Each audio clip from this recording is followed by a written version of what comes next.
About Turnitin's artificial intelligence detection tool. I'm Amanda McKenzie. I'm with the Office of Academic Integrity, as is Julie Piatek, who's working behind the scenes, hitting record, and she'll be monitoring the chat. Also joined with Sean Warren from ITMS and Trevor Holmes from the Center for Teaching Excellence. Here's our agenda for today. I'm going to go over a brief background and introduction about the tool. Then we're going to have Sean do a little demonstration and chat about the tool. I'm going to talk about the pros and cons of the AI detector. Trevor's going to talk a little bit about best practices and pedagogy, and then we'll stop recording and we'll have some time for your questions. So as we get started, I would like to ask people if you could type into the chat what you're hoping to get out of today's session.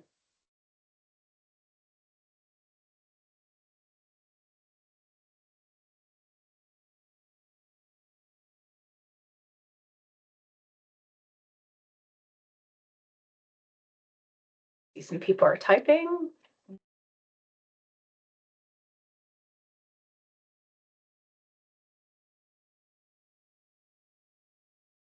Okay, Erin says a better understanding of what the AI score means and what might be flagged as AI generated. Daniel says learning more about validity or not of the tool and how to use it pedagogically, not just punitively. I love that. Richard says to understand better what the AI detector can do. Andrea, an update on how well these tools are operating so I can make an educated response when others ask me about them. And Amelia, understanding how to use AI detection in Learn. Wonderful. Great. We're going to cover all of that. And again, we'll hopefully have lots of time for your questions in case you have specific things that you'd like to ask us as we go on. So I'm going to do a little introduction here so each person who's going to be speaking can tell you how they've interacted with this tool and how they've used it and what they bring to today's session. So I'm going to start with Sean. Good morning, everybody. My name is Sean Warren. I am a Learn administrator. I've been involved with Turnitin since the very beginning, back in, I guess, 2007, Amanda, 2008, somewhere around there. I have been looking after the Turnitin piece when it used to have to be manually turned on for everybody upon request. Thankfully, we now have it permanently turned on in the Learn system. So that's just a quick nutshell about me. Thanks, Sean. Trevor. Hi, everyone. Yeah, I'm the acting director over at Center for Teaching Excellence, but I also have a long history with teaching with technology. And so when these tools became ubiquitous, I both got terrified and excited in a way.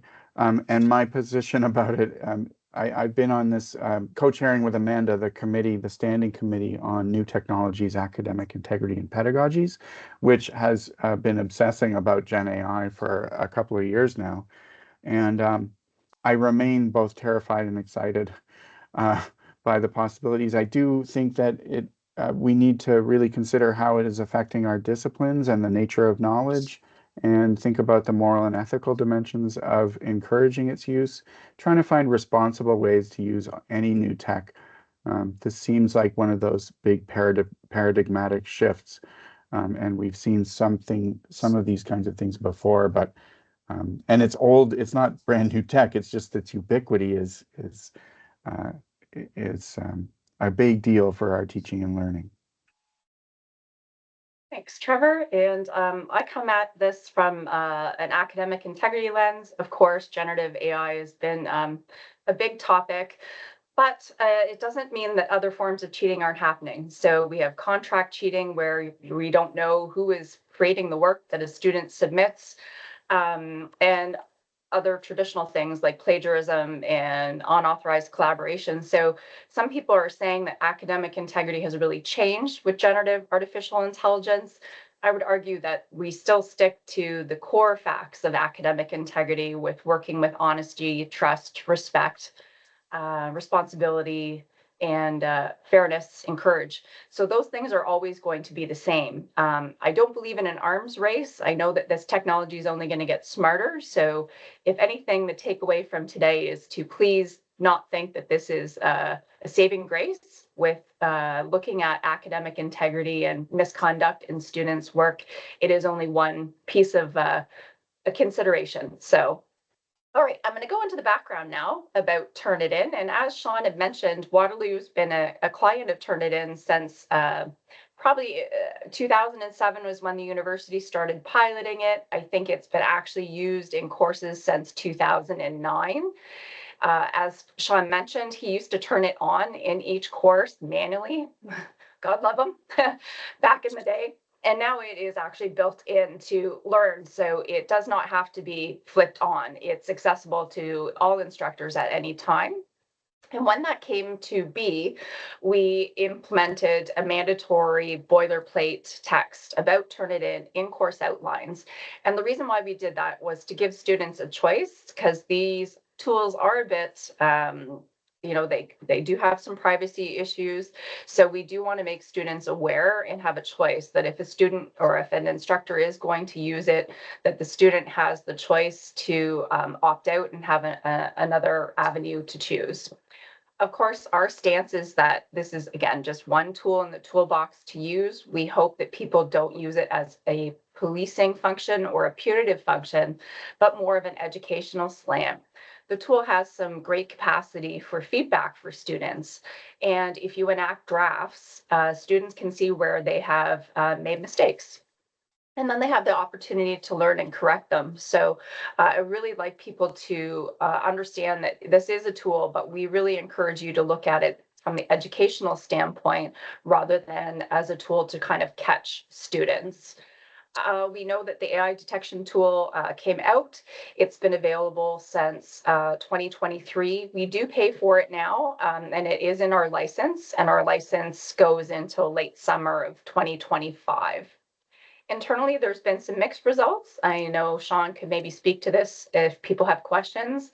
IST did some testing of the tool when it came into our suite of tools, and results were mixed. So we really encourage you to play with it yourself. It seems to be that it works better for some than others, meaning it's very discipline specific.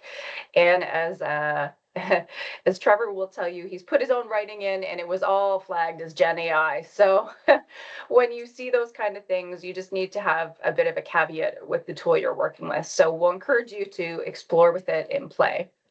I'm going to pass it over to Sean now to talk more about the tool itself. Thanks, Amanda. So just to give you a bit, when we first initially tested this a few years ago, when the AI checker became available to us, most of our testing, which was done by IST, some CEL, and then some other staff members, the tool was hit and miss. We had instances where papers that were written 100% by ChatGPT were tagged at 100%. We found that if we had ChatGPT rewrite a number of times, we could get that number down to actually got it down to 0 once. But again, it was all done by ChatGPT. The algorithm, I can't speak to what algorithm they use in the AI tool. Personally, it is very hit and miss. I'm going to show you some examples that I ran this morning using Copilot. It's not going to shed a good light on this tool. I will be honest. But like I said, I wanted some fresh examples to show you today. So basically, as you see in the slide, AI detection is a part of the Turnitin suite for instructors. When you open up the feedback studio area, and I'll show you how to do that in a moment, you will see that AI box on the bottom of the right-hand side. If the paper is above 20, if the algorithm believes that it's greater than 25% AI written, it will put a percentage in that box for you. If you can go to the next page, Amanda, or Julia, who's next slide. So once you click on that percentage inside the Turnitin Studio, it'll bring you into the AI detector, and it'll tell you how much it suspects to be AI generated. It will highlight the text that it suspects to be written by AI, and you can go from there.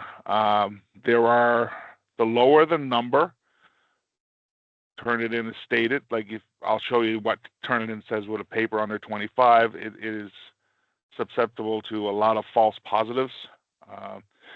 Also, when you're inside this AI detector window, you see there's an FAQ, there's a resources, and then there's the guide. So it's all kinds of information that you can access to help you look at what you're seeing, make decisions about what you're seeing, etc. So I'm just going to steal the screen for a little bit. So this is Learn. This is a sandbox that I have. I have created 3 Dropboxes this morning, and I ran 3 different versions of a Copilot generated file. My very first attempt was a 500-word summary of Macbeth. No modifications of me. I asked Copilot to write it. I copied the words, put it into a Word doc, and I submitted. It had a 30% Turnitin match. That is a different, that is not AI, but this is just copyright, what it thinks has been plagiarized. But this, as I said, was 100% written by Copilot. And the AI detector picked up 0. It says it's legit. So, like, this is why I wanted brand new tests for you this morning. Like I said, I don't know what to say. Like, it just said 0. I was expecting it to say 100. I was, but it didn't.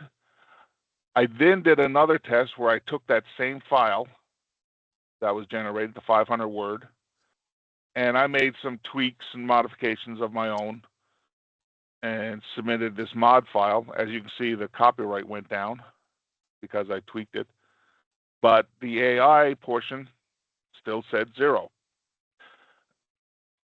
So I click in, and again, it just doesn't highlight anything. It doesn't think anything was written by AI. However, I did a third attempt, and this is where AI gets a little more, or it gets better. Short documents it has trouble with. Turnitin has, or I should say shorter documents. You have to have at least 300 words in the file for the AI to even work, because if not, it will show just dashes in the area. Means it's and you can't go over 30,000 words. So there is some size limits that cause issues. But the lower the word count, the less accurate it appears to be. So my third attempt was a 1,500 word or 1,000 word. I asked for 1,500 and it gave me just over 1,000. And I go in. This actually did generate not a score, but a warning. It says AI detection scores below 20, so it's 20%, not 25. I apologize. The threshold, right? It's more likely false positives. You click, you go in. Again, it doesn't highlight anything because it's under the 20% barrier. So I had a quick conversation with Amanda before this meeting because this is not going to show a good light for this product. I can say that in testing before, it did. So it is very hit and miss, as Amanda said, depends on what you're submitting, how large the file your students are submitting, because it seems to be the more words that are in the file, the better the algorithm detects things. But I don't know what to say to it. It's not a tool that we can justify and say, oh, if I say 40% in here, you cannot just assume that it is 40% written by AI. This tool has to be taken with, as they say, a grain of salt. It is one piece of determining academic integrity. If it doesn't generate an AI score, does that mean it didn't use AI? No, my tests prove that today. So that's about all I can say. That's a quick example. Like I said, In the past, we've done tests. It did generate scores on different things. But again, some people, as I said, wrote AI stuff. It only got 40%. Some people got 100. So it is hit and miss. So I don't want to sugarcoat it for anybody. Anybody, as Amanda mentioned, does anybody have any questions that I hopefully can answer?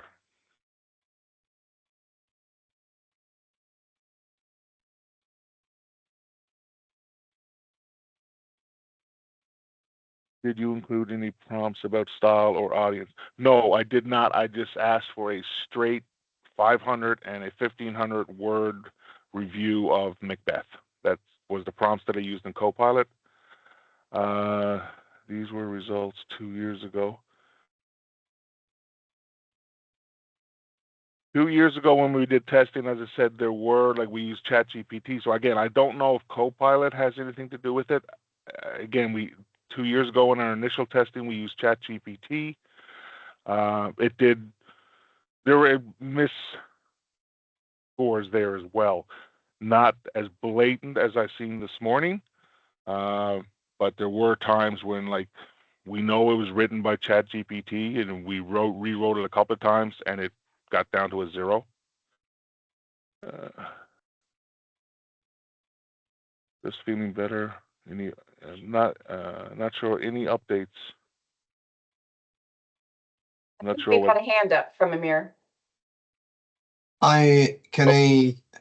Sean, can I just ask something and then I'll leave the floor back to you? So I remember Trevor 2 years back giving us like kind of a training when this started, and Trevor, even like kind of he mentioned it in the comment bar today that his writing is boring, but like kind of perfectly grammar, and accordingly the report would said that Trevor's 100% like written by him is AI generated. So it's not a tool for policing. I was just hoping that today that there are more enhanced algorithm that this probability is actually not like just probabilities, that there's actually some sort of credibility in the number that we find in the bottom, but this didn't change like kind of since last 2 years. So that was my question, Sean, just to elaborate on that part. Yeah.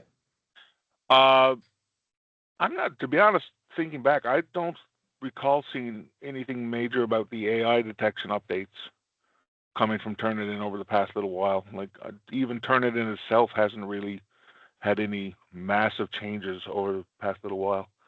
So yeah, no, I'm not, off the top of my head, I don't think there's been any major updates to the tool since the 2 years ago. So what's the like, if we get like a 35% or 70%, like it's just something for us. It's not like, how can we actually use this from an academic effectiveness in our analysis or assessment? Like, why would we integrate that in our courses if it's just a figure that has no real results for me to apply it? And that's my last question. I'll leave it there. Thanks, Amanda. Thanks, Sean. Thanks, Trevor. That's a good question. I'm going to leave that to Amanda or Trevor. Great, I'll jump in on that. I am going to talk about that on another slide, but we are recommending this tool be only one piece of an opening to give you an idea that you might want to have a deeper conversation with the student. So it's only one flag. So you would take this as a talking point that you could go to a student and then explore it from there with them. The score should at no time ever be the only thing that goes to an associate dean that you would raise as an academic offense. An associate dean would need much more than that. So I'll go into that in a little bit more detail later. I see that Richard Kelly has actually, and there are a couple other comments in the chat. Richard's asking if we tried it with human-styled writing, like student-styled text. I don't know if that was tried by IST in the early days or not, Sean. Written like perfectly, like normally how I'd write a paper myself. Yes, like there were people wrote their own papers and it submitted. Those, from memory, turned up 0. I did not get any of those couple of handwritten, as I call it, didn't show any false positives. Did I test one today? No. I'll just add, Bashir, how to turn on the tool. Basically, just a quick, if you go into your course, you go submit, you click Dropbox, you create a new Dropbox, just give it a title but you go evaluation and feedback, and then manage Turnitin. And then you can choose the similarity report for this folder. When that is engaged, and this might throw an error because it's a very, right? So then when that creates, then you can decide whether or not you want your students to be able to see the similarity score. If you, then you can turn on the online grader if you wish. So that's how you turn it on. There are some more options if you want to go in and look at it. But again, this is a Turnitin, right? You can exclude bibliography, quoted materials, small sources, all of which you can do from Turnitin Studio. When you click on the icon percentage and go into Turnitin Studio, all of this can be toggled, so you can have a look at what the percentage is. But again, that's the plagiarism piece of it, not the AI piece of it. The AI piece is automatically enabled when you turn this on. So, are there alternatives to this software? Yes, there are, not at UW. And I cannot comment on how they perform versus the Turnitin AI. I don't know if Amanda or Trevor has looked at any of the other ones that are out there. Yes, I've been keeping up to date on the research that's coming out about the certain tools. So Turnitin routinely scores as one of the more reliable tools. However, you can see from the evidence that we're presenting today that the reliability is spotty at best. So we wouldn't promote any other tool. And more importantly, we wouldn't suggest that you put any students' data into another tool due to privacy. So please be careful with any of the generative artificial intelligence tools that you're not submitting anything that is, privacy related that should be protected, especially student information, but also your own information as well. To quickly answer Amelia's is that it is only for Dropboxes currently. It has been suggested to desire D2L Brightspace to expand that. I've heard rumblings that maybe they're starting to think about it, but there's nothing as of yet for it. So it's been a question asked many times by many people. So we're hoping, Amelia. I could also add, and then I know that there is a hand up and I'll get to you in just one sec. I just wanted to add that students can't see the AI detection score, which is something that is people have been advocating to have that displayed. I'm not sure if the company will make a move to do that or not, but in some ways it is in the spirit of transparency with students to let them know what the score is. That would be optimal. Okay, I know Felicity, or I think you've had your hand up for so long. I'm sorry. Thanks for your patience. Go ahead. Thank you. So first of all, thank you for organizing the session. I was the one who wrote earlier that I am feeling much better. And I think anyone who teaches out there and listening to the conversation, people understand, it will probably resonate with people. It's really a comment and then a question. And the comment has to do with, if you're teaching, for example, I have a class that has 170 something online students.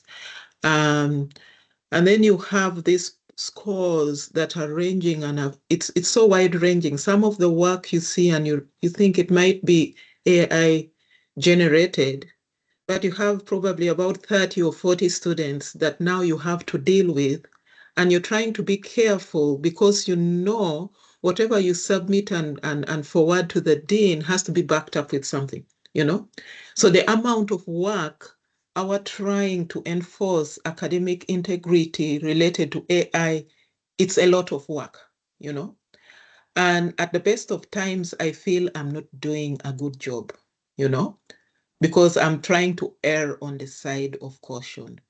Now, really the question is, given that we are not yet at a place where Turnitin can help us, what are we going to do about the wording around academic integrity? Because it puts pressure and the onus on us to do something, but we actually don't have the tools to properly do something, especially in large classes.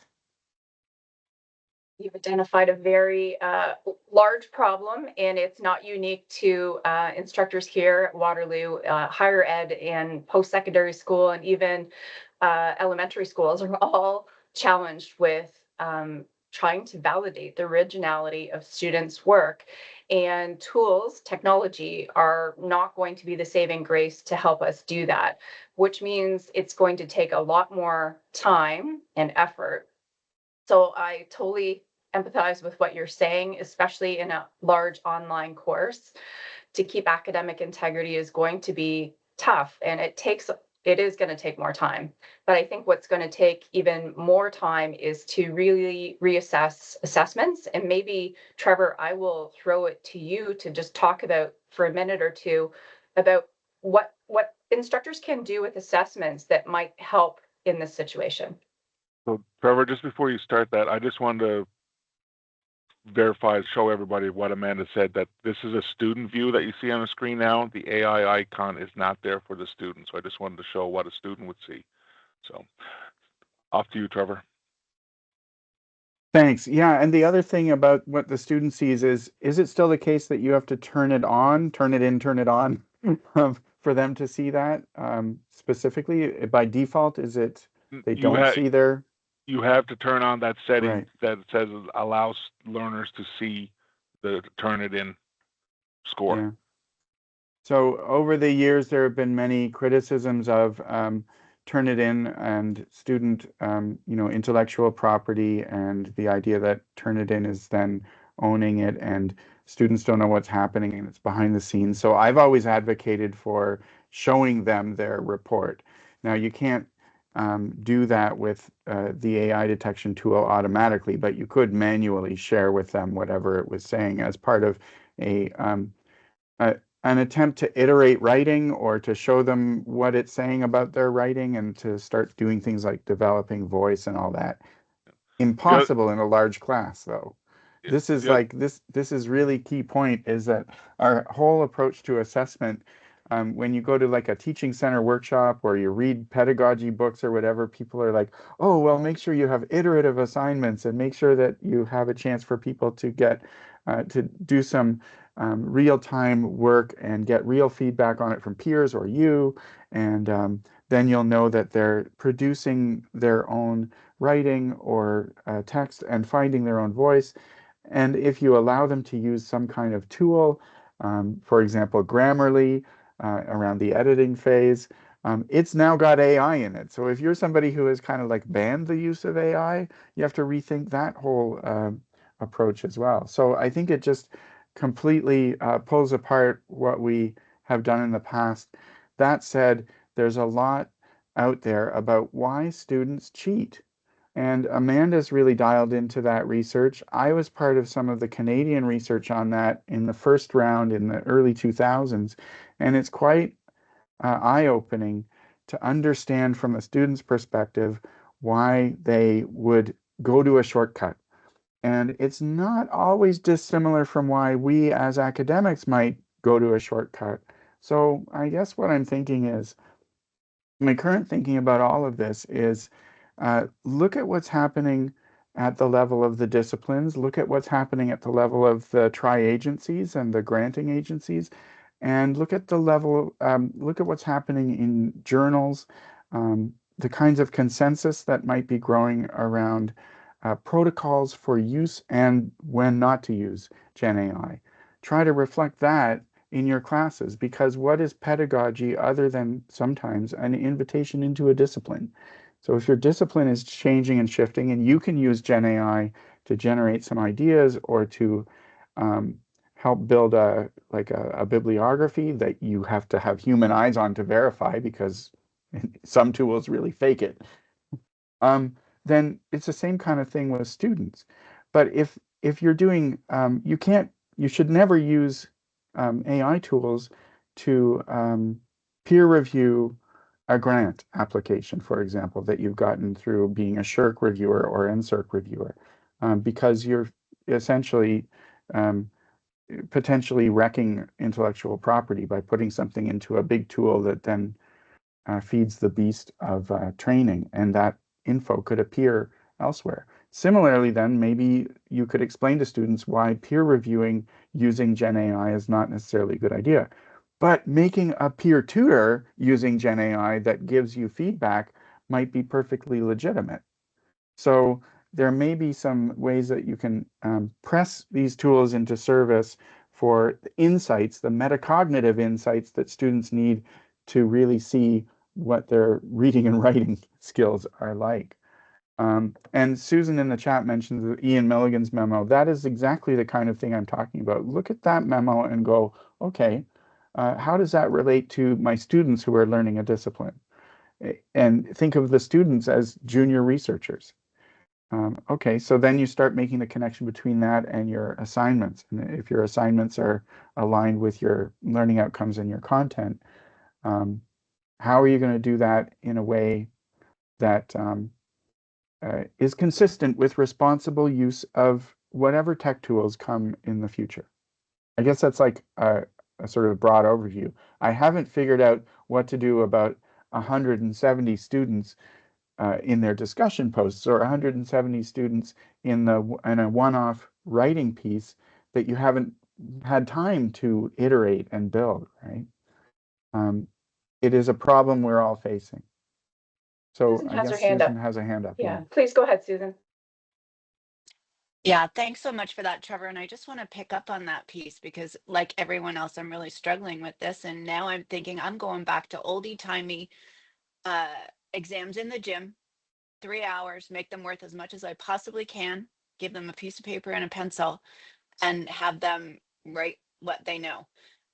And that's not me. Like I try to be innovative in the classroom. I try to take risks in the classroom, but I'm really just out of ideas. And I just want to have discussion about what you just said. These students are not me, right? So that memo from Ian Milligan, I really appreciated, because as a journal editor too, we have to deal with these issues about using generative AI. But I know how to think. I know how to read. I know how to write. So if I use those tools, I can use them as tools. Mm-hmm. Our job, this is my 2 cents, our job in the classroom is to teach those students how to think, how to read, how to write. And if they're using those tools to accomplish those things, they're not developing those skills. And that's where I'm really struggling. Yeah, you've really nailed it there, because what we have with us right now as undergrads are novices and we're experts, and AI tools really work best when you have expert enough knowledge to know when they're BSing.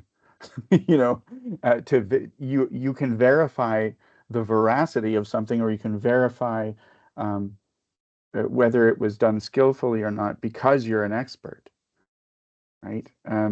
The students can't do that, and you know, they're just using it as potentially like a shortcut because they don't know what they don't know. So if the philosophy you bring to the classroom is something like, how do I make these novices take their one next step legitimately and genuinely towards expertise, whatever that looks like at a second-year level or a fourth-year level or even a first-year level.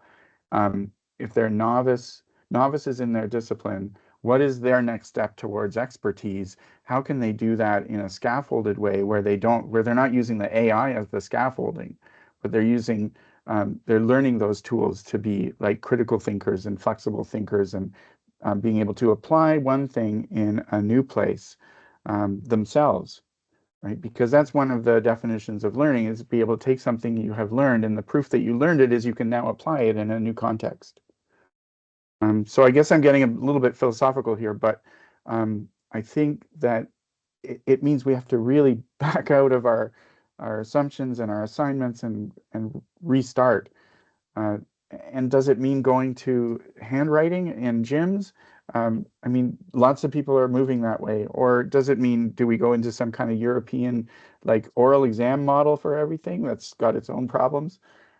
So does the writing part. People like don't necessarily know how to write anymore, like long form things. So yeah, there's a lot of issues that arise around accommodations and verifying there's other ways that people find to cheat, even with writing, of course, too. So it's tricky, and I think we need some assessment workshops and things where people can roll up their sleeves, unpack and push the limits of their assessments to see what AI does with them. And maybe we'll host more workshops like that. I don't know if that's helpful or a cop-out. I think it's just a reflection that we don't know, like that we're all struggling. And I like the idea that we struggle together. And I like the idea of workshops. You know, I'm seeing my colleague Daniel Cocaine putting comments in like, where are my students? So they don't know how to write. Well, where are they learning how to write? Well, we make all of our students at this university take that first year, learn how to write communication studies, the English course. Then we don't give them any chance to practice those things. So I guess the take home message for me is let's keep the conversation going. And I am so eager to learn from my colleagues about what works and what doesn't work. Because, you know, that's the one thing I can reflect on given my age. You look back over students are different now than they used to be. I'm different. The technology is different. How can we achieve those pedagogical objectives in the world in which we currently live? Exactly. Thank you. Amber has a hand up. Please, Amber, go ahead. Thanks, Amanda. Just like a question circling back on the definition of the use of AI, and that like takes me to the first training that you and Trevor had like kind of on campus. And last Friday, when the Tri-Council said that we need to acknowledge the use of AI, and then a question popped up, actually the use of Grammarly. So there was like kind of someone who's like English is the second language, English is my third language, but it's totally my idea, like my methodology, my everything's like kind of my it's, but then I'm using it just to like prove some sentence correction, like a grammatical error, nothing beyond this.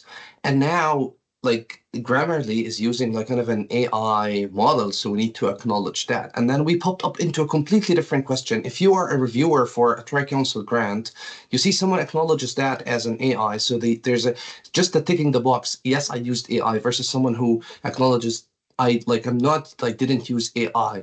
What's your preference? Like kind of you would say that person is more efficient, knows how to use AI, or that person is actually a better writer. So will that impact anything of our current like granting schemes and chances to access grants because of this? That's something I don't know. And I would apply this to my student. Like my student would just tell me like when I'm writing an email, there's an embedded like sentence correction by Copilot in like, is that AI? And then I would say technically yes.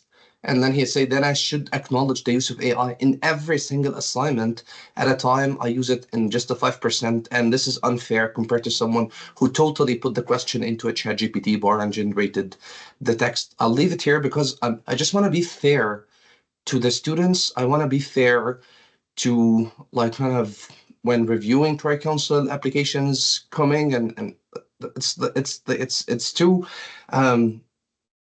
like it's nice to have such tools, but at the same time it's scary to use them in the wrong way. And I'll leave it here. Thank you so much for this conversation. Like it's really eye-opening. Thank you. Totally. Thanks for saying so. And one thing that's been gaining a lot of traction that Amanda will be very familiar with too is the AI detection framework that Carrie Weaver has proposed and published about. She's a librarian here at Waterloo, but this has become quite a well-read paper about a framework for AI detection. And you know, honestly, it looks like it's very researchy, so it might look intimidating to students, but what better time than first year to learn that, you know, there are standards. So I've tried it with my staff as well, not for scholarly publications, but just for communications. If we're going to write a news story, should we try to use AI? If we do, how do we acknowledge it so that we retain credibility with our audience, which is you folks?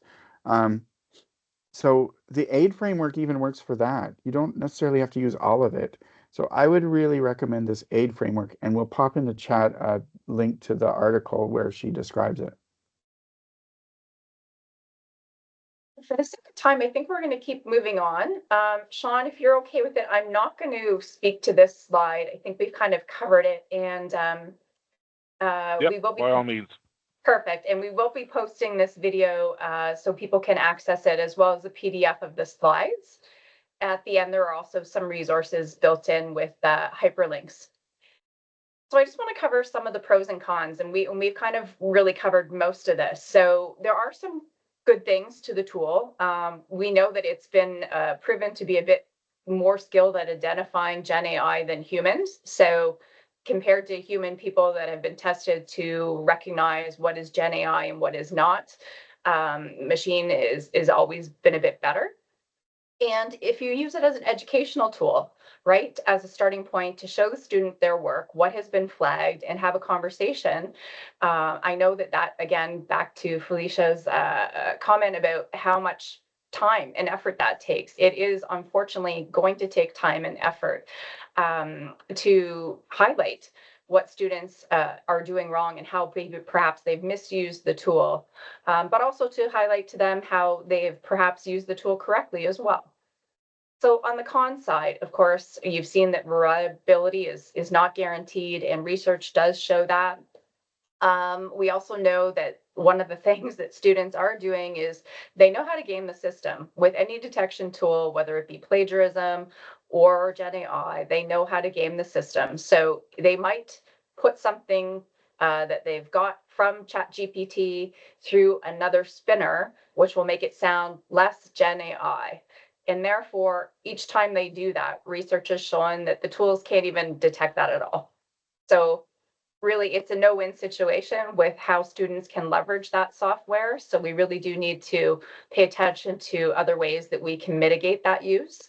And as Trevor mentioned earlier, it will flag Grammarly. So Grammarly used to just be, tidying up the grammar, but now it has many more generative AI components to it, and Turnitin will flag that and identify it. So if you have been promoting Grammarly in your course, but you haven't allowed Gen AI, it's a dilemma, right? So please consider that as well. I did want to mention one thing that I just heard and I read recently is an instructor who decided to flip their rubric.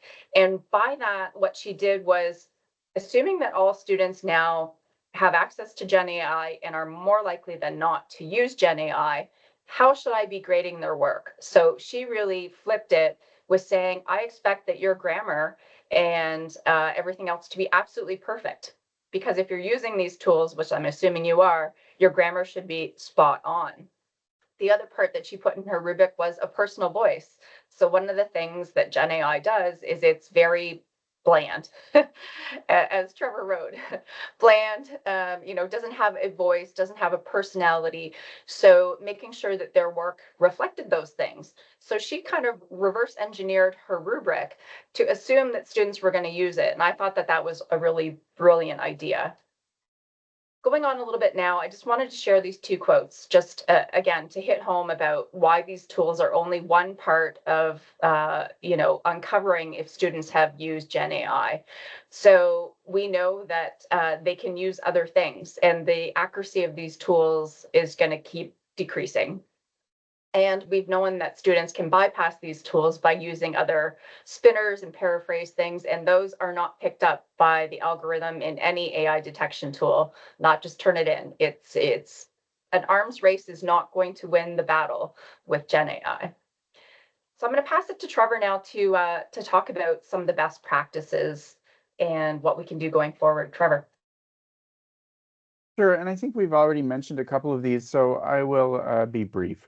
One of the biggest things you can do to combat the temptation to cheat is to be clear and also host a conversation, even during class time, about why you find it important to develop that expertise that Susan was talking about that enables you to assess whether something is a good tool or a bad tool, even beyond the bounds of the course itself. So the course outline language that we developed in kind of response to Gen AI early on, we're continuing to tweak that suggested course outline language.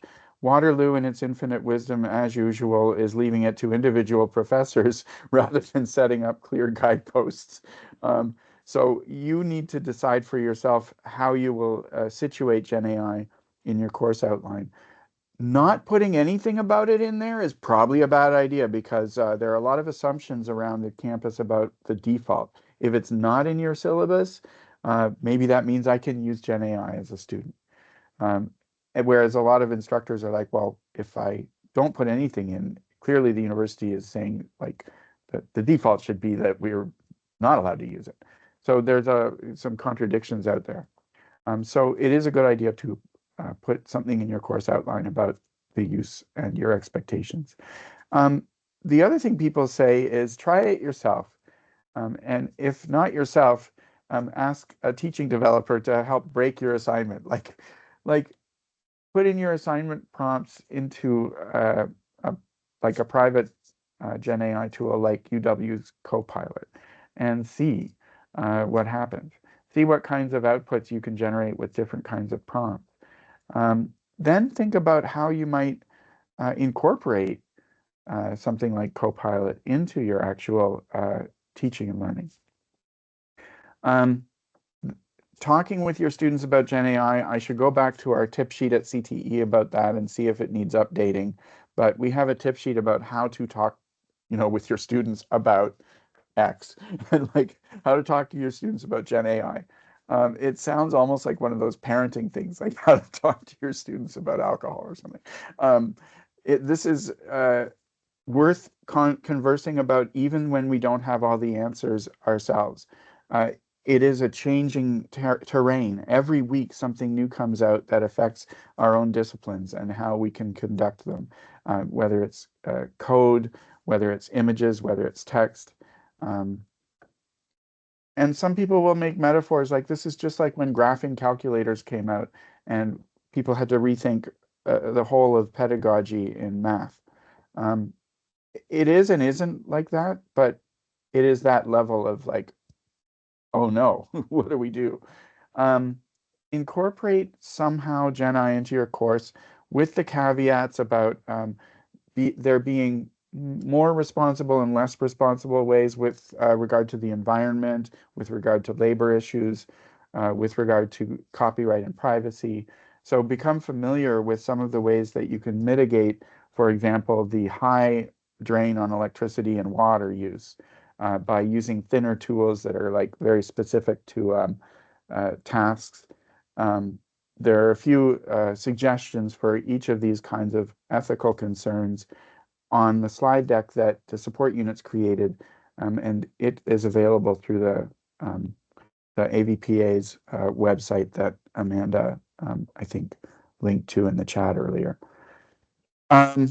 If you do use detection, if you use Turnitin's detection, we're asking you not to use other detection tools because of privacy issues, but if you do use Turnitin's, you can share it with students and say, this, of course, is a poor tool, but why are we sharing this with you, and what is it showing, and how are you responding to that?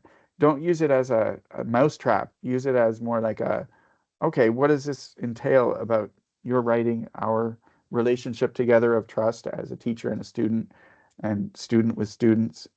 Have that conversation. I know that means for a lot of people, oh no, that means that it takes away from my content time.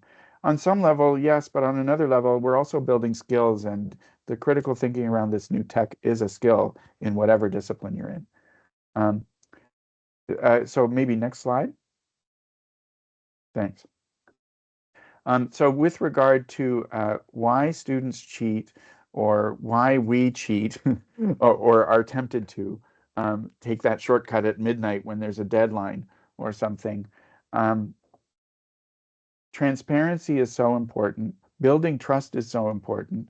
One of the things we know is that some students will kind of like always try to cheat their way through life, very small minority. Some will never cheat just out of some kind of ethical and moral compunction. They'll just never cheat. That's another tiny minority. But there's a big mushy middle of students who could be swayed one way or the other depending on the culture they encounter when they get to university or when they get to your class. And so what culture are we building in our university and what culture are we building in our classrooms matters. Some of the research around like honor code schools or honor code courses suggests that students themselves will be pretty hard on one another if they understand the stakes of the game they're entering, and will come up with some pretty good rules around the use of questionable tools. or around the what would happen if you break the honor code. So it's almost worth thinking about or doing a little research about, and Amanda's dialed into this better than I am now too.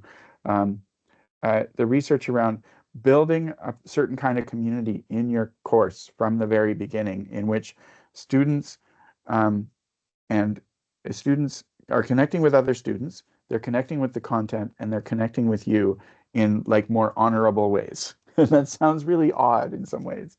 It's kind of a values thing, but you can build that, and there are, tricks and techniques to help you build that we can share. And again, connection to the outside world. The world of work in their co-op terms, you see co-op is heavily leaning into Gen AI, and however we feel about that, it is happening in people's workplaces. We're surveying them about how much it's happening in their workplaces. It's a lot. We're surveying them about how much it's happening on campus. It's also a lot. Amanda might have the figures. I don't right now, but yeah, talk to them about it. But in order to do that, you need to feel confident in what you're saying. So coming to things like this, that's important. And we've saved a lot of things in the chat that are worth looking at as resources to help build your own capacity to have those conversations. But again, it's not just about AI. It's about trust and integrity. Okay, Amanda. Absolutely, Trevor. I am totally behind you with the trust and integrity piece. And one of the biggest things that I think instructors should know that they have in their power is that if students are aware that you pay attention to integrity and you expect it and why it's important, that is the best line of defense, because then they'll be less apt to engage in misconduct because they know you care and they know it's important and they know why it's important. So that is such an important piece, and it's low tech, right? It takes no tech to do that. It takes a conversation. So I think now, because we're winding down, I will ask Julie to stop recording, and we will take some Q&A in the dwindling minutes that we have together. So what questions do you have?